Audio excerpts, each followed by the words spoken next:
We can't find this ferry for no good reason.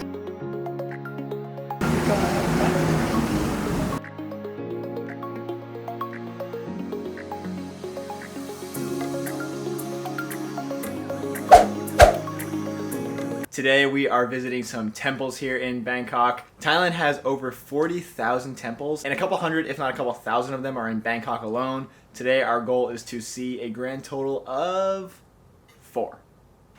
Oh, hey, come on. First stop of the day is Wat Arun. We got here right at 8:40. It opened at 8:30, so it's pretty empty so far.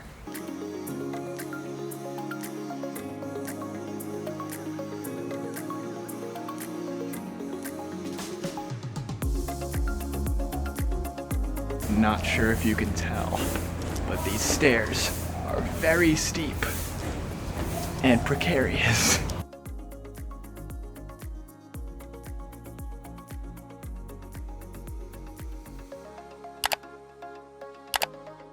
Wat Arun gets its name from the Hindu god Aruna, who is often personified as the rising sun. And this is one of the spots that gets hit with the rising sun, and the way the sun reflects off of the pillars is absolutely beautiful, apparently at sunrise. Unfortunately, we didn't get to see that, but I believe them. I believe it. Yeah, it's also known as the Temple of Dawn because of the way the sunlight hits. Just beautiful here. Entrance tickets were also 100 baht each, so not too bad. We're going to our next temple now.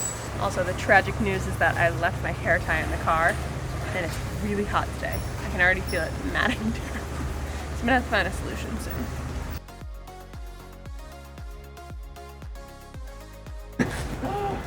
We can't find this ferry for no good reason. We are trying to take the ferry across the river because Wat Arun is the only one on this side of the river that we're visiting today. So we have to take the ferry across to the other temples. But literally there's like construction going on everywhere, so there's a bunch of signs that are telling us to go this way, but like there's no way of getting that way. So we have to like keep going, like backtracking basically and coming back in, and we'll figure it out. We figured it out. Problem solved.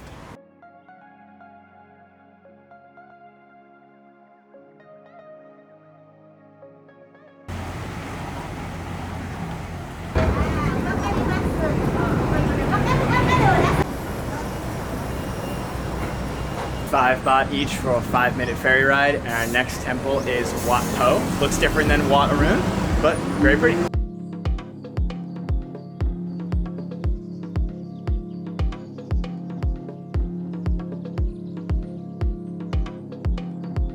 It is starting to get hot. This temple costs 200 baht to get into.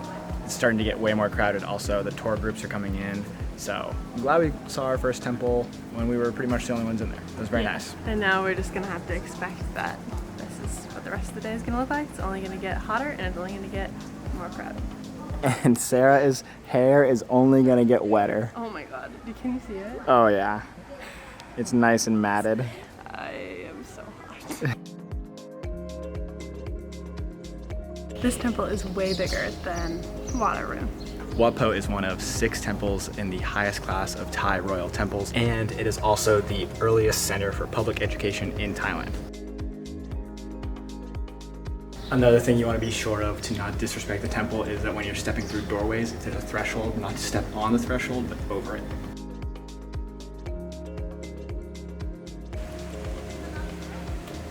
This fan is our savior right now.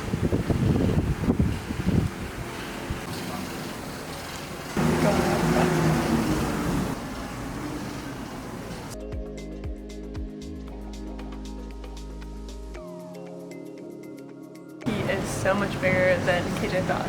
So cool. Sarah's like showing off and saying like, oh, I knew it would be this big. It is way bigger than it looks on the internet and way bigger than I thought it would be. I knew it was 46 meters long, but it is so tall. So cool.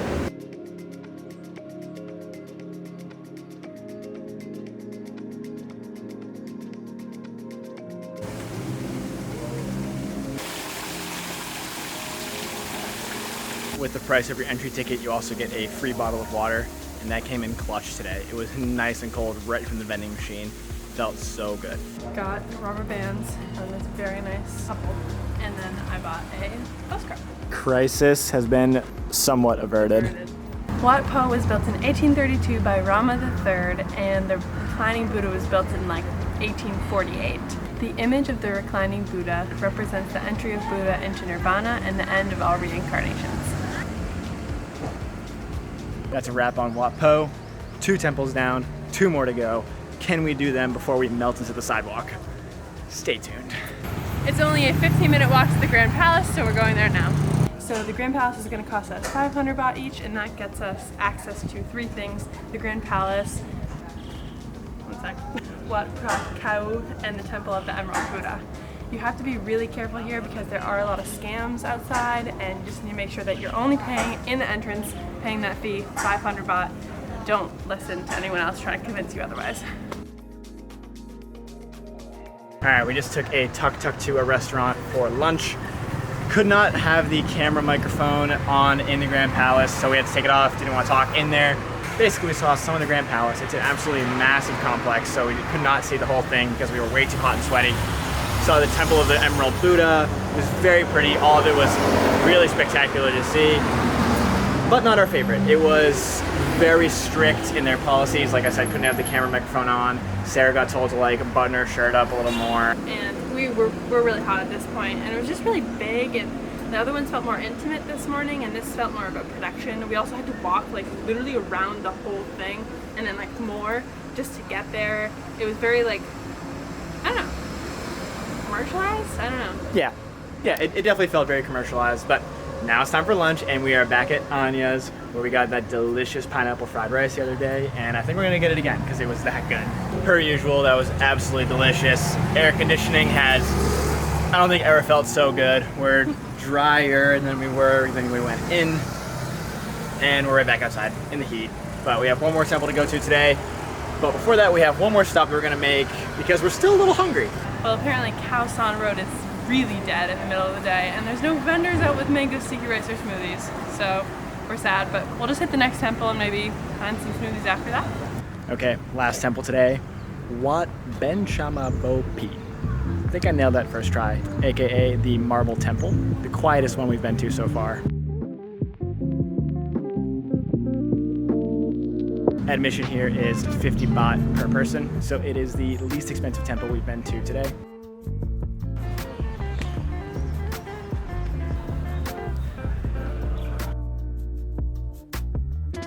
As you walk around the main assembly hall, there is a cloister bordering it that has 52 images of Buddha in different statue formations. Well, we were just standing and looking at the temple and minding my own business, and a bird pooped on my foot. With so much velocity. No, it pooped over there. That. Oh, yeah, right, sorry. Down. Yeah, you're right. So it pooped on the ground from a sky, and it had so much velocity that it hit the marble, and then it bounced onto my sock. Here it is. Right on the O. That's gross. It bounced from here, right there, and landed, and I was standing right here. So it went pretty far. It had some, I'm telling you, it had velocity. I'm gonna take these socks off and probably throw them away. We don't have a washing machine. I could wash them in the sink, but like, The sink's gross. And the sink is gross, yeah. It's fine. I have some pairs of socks. It's a bummer though. Good thing we're going back to the hotel like right now. Yeah.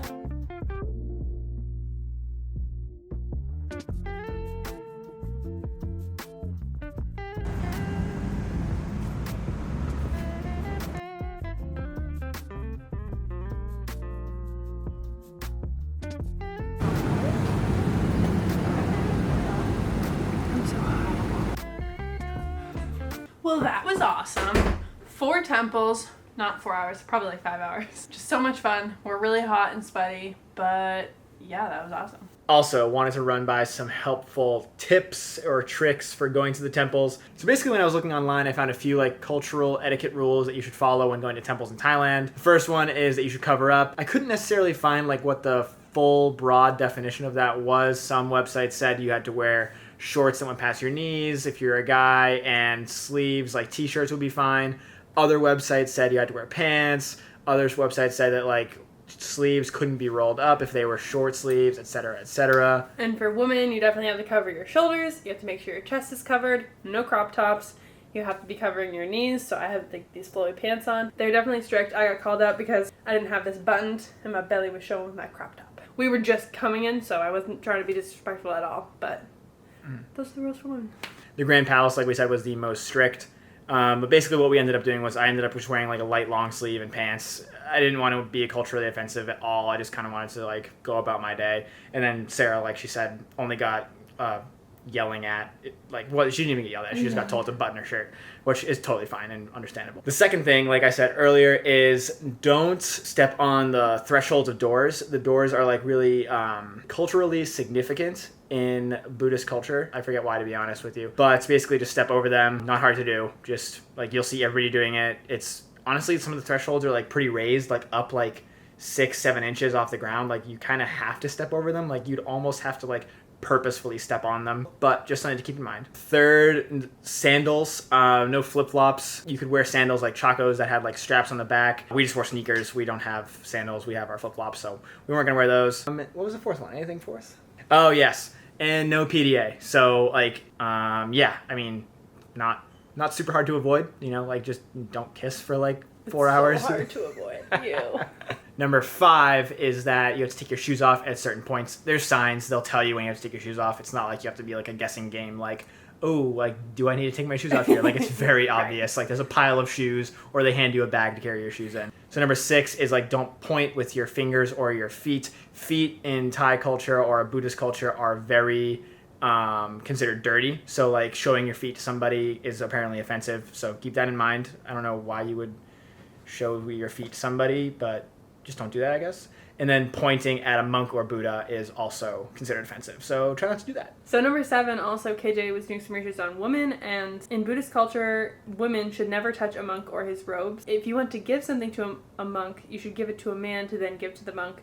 And like if a monk is sitting, you cannot sit next to him. But yeah, it's just some specific rules that I didn't know about, and I'm glad that KJ said something. Not that I had any run-ins, but... Yeah, there was no like risk of like Sarah like touching one by accident and being offensive. It's like pretty easy to like avoid touching to not touch anybody. I think like we actively try to not touch people all the time. We do. So to touch a monk, we would like really have to intentionally do that, and that would just be so weird. I think that's it though. I think that kind of wraps it up. That wraps it up. Long-winded way of saying just be respectful. Yes, exactly. Long-winded way of saying just be respectful. Keep those in mind, and you'll be fine. We had like no problems at all. It was super fun, a really cool day. All the temples are absolutely gorgeous. Beautiful. So, well, the rest of today we are literally doing nothing. We're gonna cool off, hang by the pool, get some food, and it is our last day in Bangkok. So we are out of here tomorrow. We have a pretty early flight to the islands. So we'll see you then. Good night. How's it look? So bad. Really? What I was gonna say was, we're doing a big temple. I don't remember what I was gonna say. Put those rubber bands in your hair, baby. Yeah, baby. Going up. Also, I keep seeing that guy on all the ads. I wonder if he's like a famous model or something. He's just the guy. He's the guy. Call the guy. Oh, my arm's hurting. Oh, I'm sorry, Don. I'm really holding the camera up here. Okay, what?